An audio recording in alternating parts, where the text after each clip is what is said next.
Hello, this is an Osaka League game played with one handicap where black won by 4.5, so extremely close. If white has the komi, then white wins by a small margin, but it was pretty intense and there were several mistakes on both sides.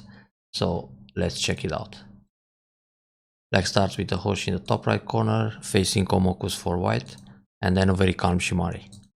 Now white could also play a Shimari if he wants, 0-4 or maybe 0-3. The same thing in the lower left corner, can be f4, f3, whichever. But if this happens, I think black will take the middle side extension first, because that's where white wants to extend to. So if black plays r14 or maybe p3, in this case white can defend q5. When black extends for a base, white immediately goes at c10, because that's exactly where black wants to extend to. So it's a high priority move for both. Anyway, r14 is good. Of course, white can also invade the corner at r17, trying to play more modern. So sun invasion here, it's always generally good. Black can block either side, and then let's say we have this kind of Joseki, and now black can attack a corner. Either side is fine. So that would be a completely different game. Black defends calm. White makes a Shimari.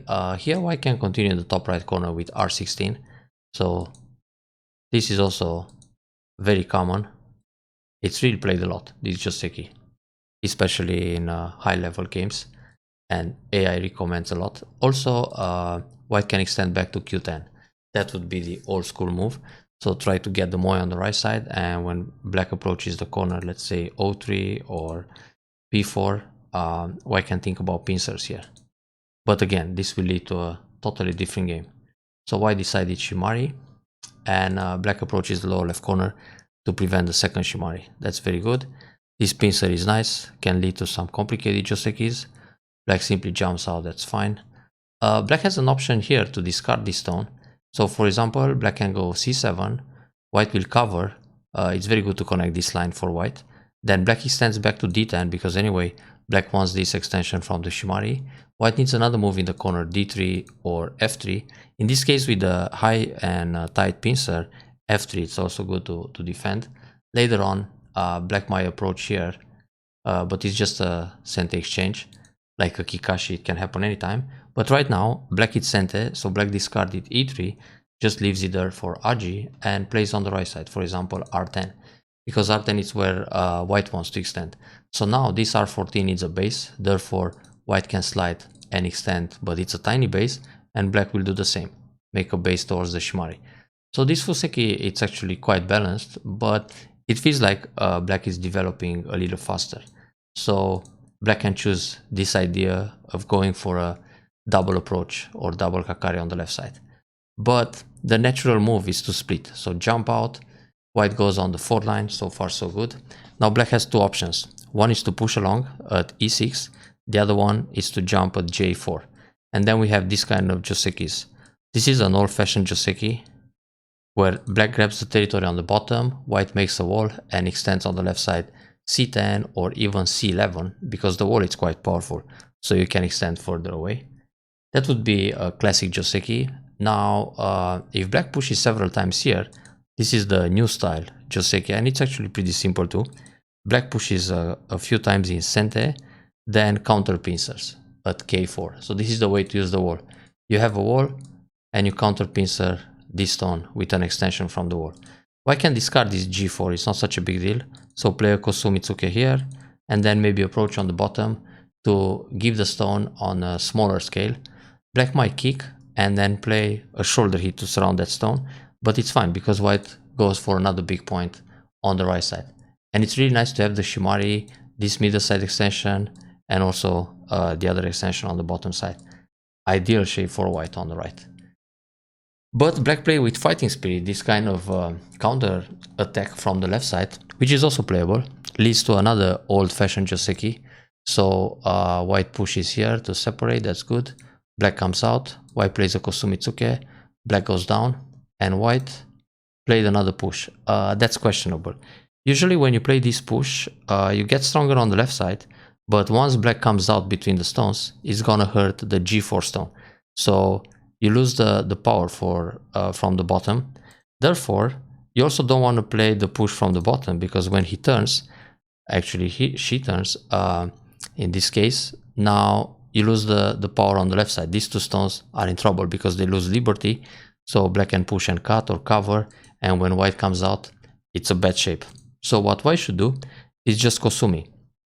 Go a bit in the groups, but don't attach any of the stones, because they are quite weak. I mean, right now, if black extends on the left side, white can cover with a Keima or push along a g5 and put pressure on the bottom group. Of course, the bottom can jump out, but it's not the same thing. It's still under a lot of pressure. Now, normally, black will play on the bottom side a move like h3 to fix a base right away. Then g4 can just stay there and activate later as Agi. So right now, white can pincer on the left side at d11. If white plays other moves, let's say white plays q10, for black it's very nice to extend d11, because d11 is going to help the d8 stone and also reinforce that moe on the left side. But in the actual game, white pushed from behind, and now it's still interesting for white to pincer the left side, d10. If black comes here, you can separate, and now d8 it's pretty much on the run. So white protected the corner. This is actually pretty small right now. I mean, okay, I know that black can jump at c2, but even so, if you have a stone around here and black comes in, it's not such a big deal. You can ignore this again and play another big point. Let's say this one, and when black comes here, you can block or just surround and keep taking big points. Because even if black plays c2 and b3, the group on the bottom was already fine. Coming out at g5, the group is safe. So you don't need to block d2 right away. That's more like an endgame move. But here black didn't profit enough. Black was supposed to play d11 to fix the shape on the left side, but instead Hane here, which is also locally it's a good move. But if you think about it, these stones on the bottom, the 5 stones here, are stronger than the single stone on the left side. So as a priority, you always want to defend the weaker stone, not the stronger group. But this Hane, it's fine to hurt the g4 stone. So now again, white can pincer on the left, make this d8 run a little bit. On the right side, it's big to play q10, even though black might come along at l3 to prevent the second extension. And there is still Agi here. I mean, using this g4 later on, it's still okay with a clamp like this. Black goes down, white goes down. Black plays Hane, white plays Atari, Atari again, oops. And then descent, or connect, or bump. I mean, there are several ways to get inside the bottom just using the Agi of this g4 stone. So if white plays here, black might just go l3 for safety, and then white can also attack the left side. But white got l3, and now black goes out with a Keima. This is not necessary because the bottom group is pretty strong, especially after the Hane at h4, so black should play d11. If white plays a Keima here, it doesn't bother black much. I mean, black can just play j3 and it's enough space to make twice. So h7 will result into a neutral point in the center, and white still needs this kind of big point to complete the Fuseki. So black goes out with a Keima, and white finally pincers. That's a good one. It's better than playing the jump between the groups because black will jump. So nice idea to pincer. When black comes out, yeah, white extends on the left, but that's a little bit too far. It's safer to play just Ogema here, because black is pretty strong in the top left corner with that Shimari, so he can invade. Therefore, black played away. That's also possible. It's a big point. So here white goes up, black takes away the extension, and white plays a shoulder hit. Instead of shoulder hit, white should take the extension at r8 to see whether black comes in the middle like this or plays a one space jump. Now this one space jump takes away white base, but in the same time it's kind of over concentrated for black. Then white can jump out very light with a two space move in the center. Black should do the same to secure the group on the side, and now continue with a shoulder hit. Also in the corner there is still Agi with attach and San. So we will see in a few moves, shoulder hit first, then cover. This move, it's a thank you move, because when black defends here, there is no more Agi in the corner, no San invasion, nothing, and it doesn't really help. So this exchange should be skipped. Normally, white should still come out with a one space jump like this. Then when black plays the wedge, you go Atari and connect. Now when black cuts, extend, and we have a fight.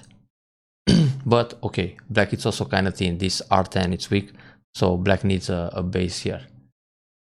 So this move is not necessary. And actually also the shoulder hit shouldn't be played right now, because it's more interesting to play Keima or to play a 2-space jump or a 1-space jump here. Black will take a base, then use the Sansan to reduce a little bit the top right and fix the group on the right. So once white plays this exchange, there is nothing left in the corner. That's a pity. And also it doesn't help so much to connect with this jump. So you can jump directly. This pin surf is good, fighting spirit. Then you gotta go out, yeah. Here black should play the Hane and cut the top stone. If white pushes along, black just extends. So this will hurt the top in a way that black really builds a lot in that area. So that's a good punishment. And for white, it's not so easy to catch these two stones on the right. If white plays a move like this, black can play an attach. Then white can block or cut. Then black will bump, go out with a dog face formation. If white plays a cap move, black comes in between. White will Keima, black can play a peep here. Then locally can already leave. So it's a bit painful to be surrounded, but it's alive. So black just jump out, but the jump should be still 011 to be at the same line with 014. Then white can jump along. Another shoulder hit. This is artistic. It's very good, but it's proper for white to play another move here to fix this shape on the right side.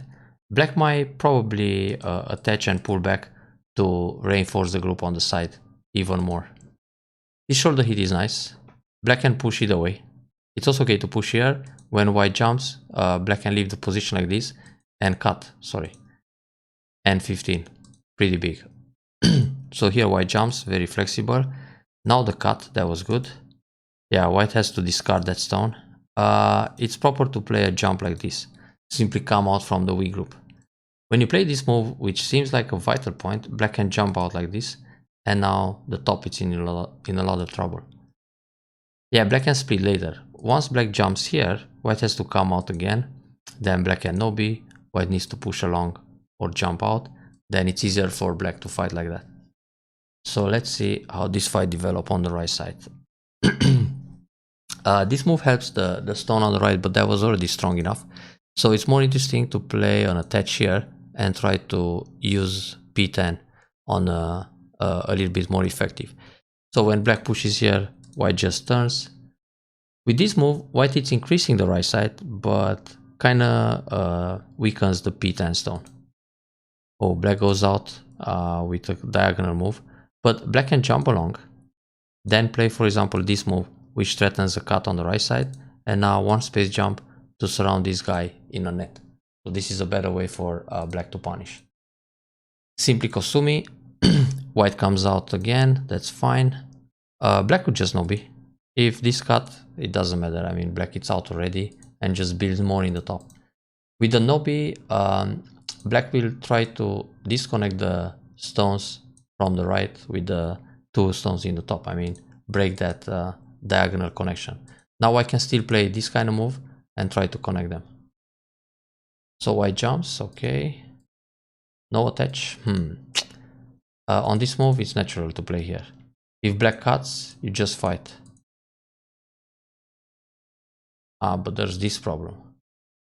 Big problem, actually. It's a trade where white loses the stones on the right, but not so good. Okay, so it makes sense to play here first and then seek the connection with the attach. Yeah, but now just attach. Because if black tries the same combination, white is already connected. So that would be fine. This peep was interesting and it worked quite okay for white. And here, white doesn't have to give up the two stones. White can block this way. Even if it's an empty triangle, when black pushes through, white can block and black needs to connect here. And now white has time to connect also. If black plays this move, white connects and black still cannot cut. because of the throw-in, Atari, and catch. So in fact, if this happens, even after the exchange 4-5, black needs to come out and white connects. So white had time to block here because he takes away liberty and prevents the cut. Now black connects, white connects, black is on the run, and we have this kind of running battle. But the stones on the right side can be in danger too. So for white, it's really important to keep those two stones connected. Now black connects and it's just white who has to run out. Push and cut, maybe still better to just attach. Because for black it's easy to fight. Push through. Yeah, white shapes are in trouble. Black can even just no be here. So white has to connect like this. Then come out with the two stones. Then white needs to run with this group. No be here. White still has to run with that group. So white is super busy in these fights in the middle. This jump is good. Black can play a peep and connect in center. Then no be here. And Keima. So white jumps this way. Then go inside the Moyo. Very difficult game for white all of a sudden. Yeah, same idea. With the bamboo, actually, black is trying to kill the right side. Ah, this cut is wrong. Black has the Tesuji here. It forced to play the Keima. When white comes out, black will cut. And those stones are captured. So it's game over. And when white plays here, black plays in the top. When Hane just cut on this Atari, black will Atari and go for a squeeze or a net. So even if Atari comes here, black can fight.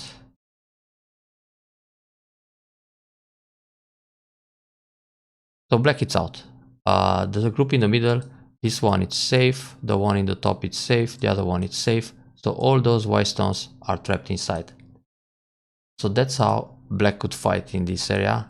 Playing the Atari, black is going for one stone and white comes out. So that's a lucky escape by white.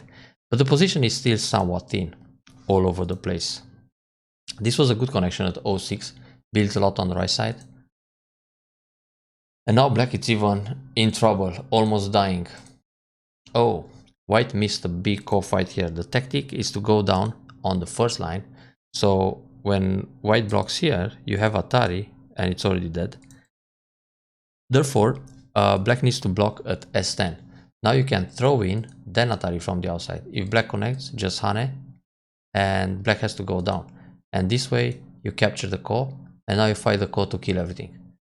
So for black, this was super dangerous, but the way to kill, it's descent and then throw in.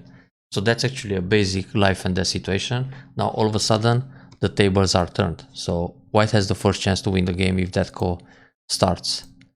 And now white can still go down, because when black plays here, white will throw in, black needs to capture one stone, and white captures the stone in the top.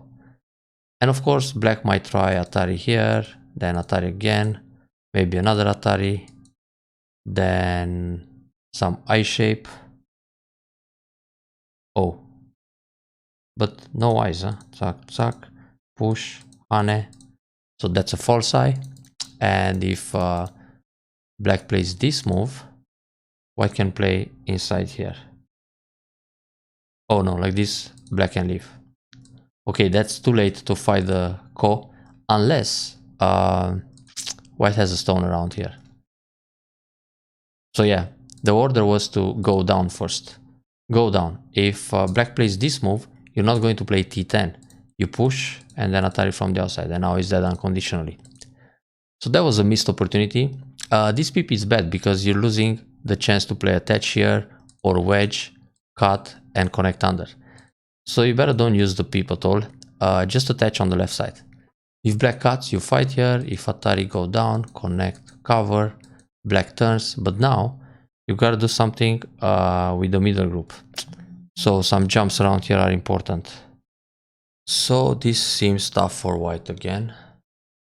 Let's go back. Peep.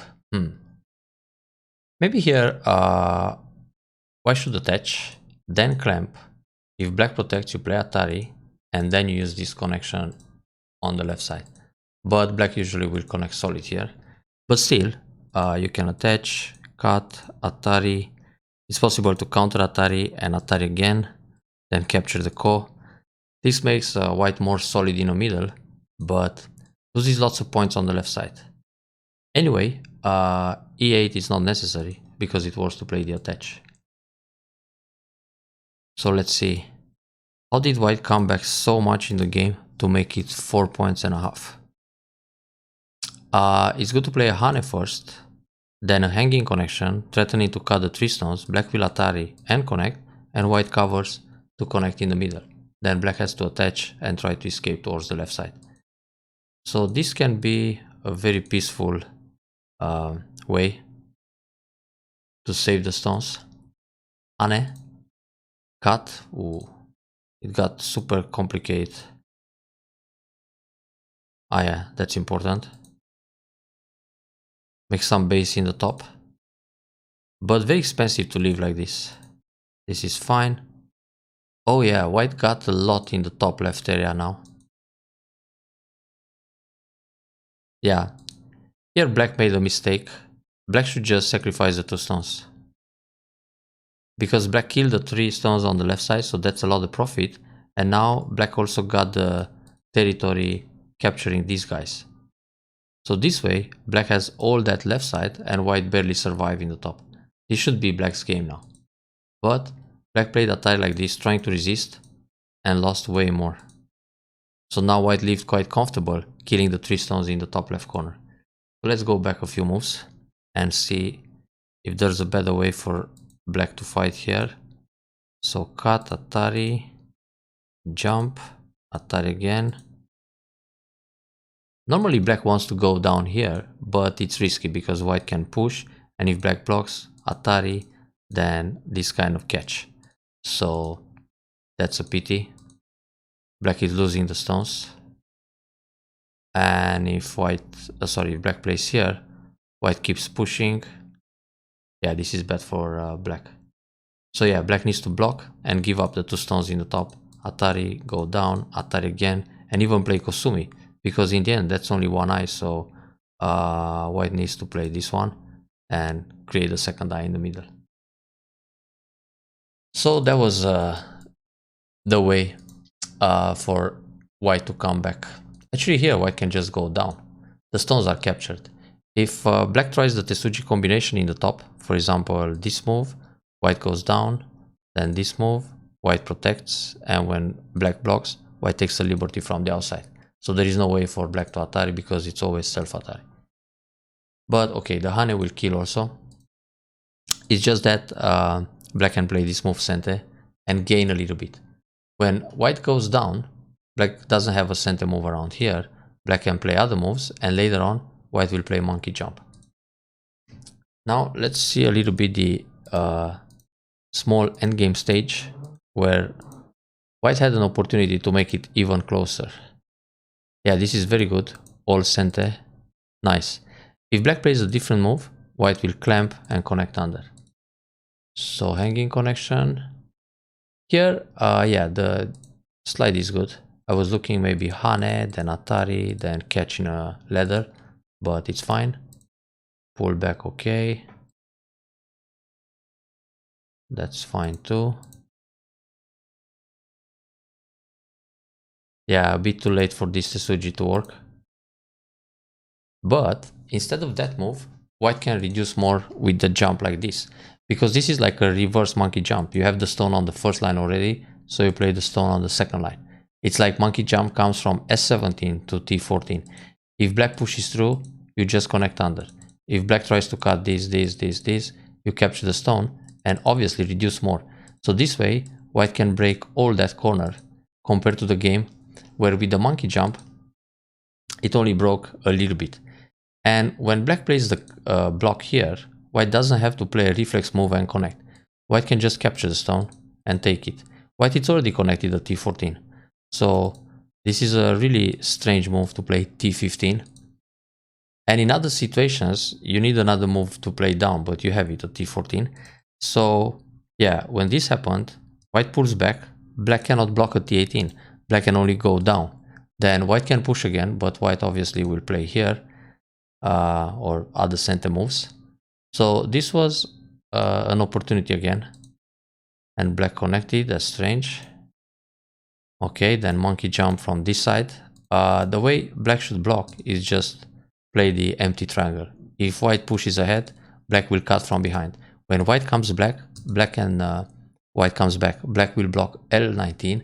Then white has to play H18, Atari, connect, and defend. So this is the way to block the monkey jump here. Otherwise, it can be a ko. So now, for safety, black should no B and allow another 2 points push by white. Here, white can start a ko with Atari. Black obviously will take the stone, but you have nothing to lose. Anyway, you lost this game by a few points, so why not play a ko and hopefully get some more stones here. But okay, you need many ko threads, so gotta count. Otherwise, just connect, and black should connect solid to leave less ko threads at the end. Push again, and again. That connection was big. Oh, some sneaky combination. Here white can play this move because he's threatening to cut those stones at p9. So black connects, white connects, black plays here, white defends. So this is a minus for black. Playing like that, black can go Atari, then Atari this way, then this way, and damage a lot. Oops, my bad. Here, capture everything. So how it happened? Yeah, connect under. Yeah, this would be the same. Just Atari and connect again.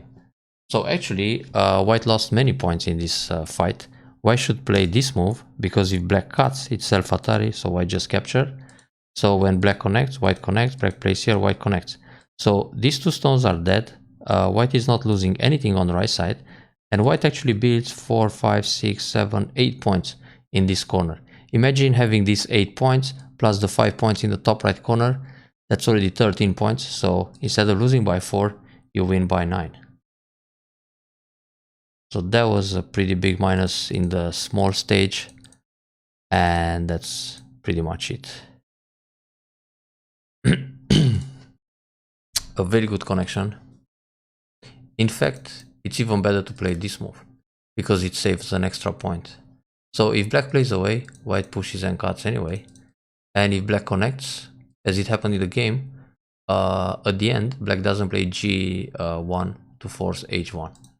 So it saves 1 point. Because now, black connects, and after all the 1 and 2 points moves are played, or the 2 points moves in Gote, black can play this move and connect and destroy another point. So push, block, push again. That's fine.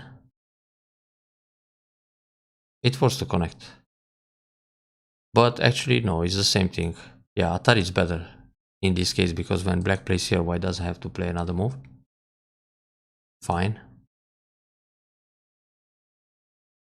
Capture the code, that was fine. 2 points here. This move it's 1 point, but nothing left. Yep. So several opportunities that white missed. One of them, the biggest one, was T14 and set up the ko on the right side to kill the group. The other one, when you played T17 and instead of connecting T15, should cut S18, and the fight, I mean the defense in the lower side at the end around P6 could also save lots of points. So in a way, black was ahead in the beginning and middle game, but once white captured those stones in the top left corner, the game was almost turned around.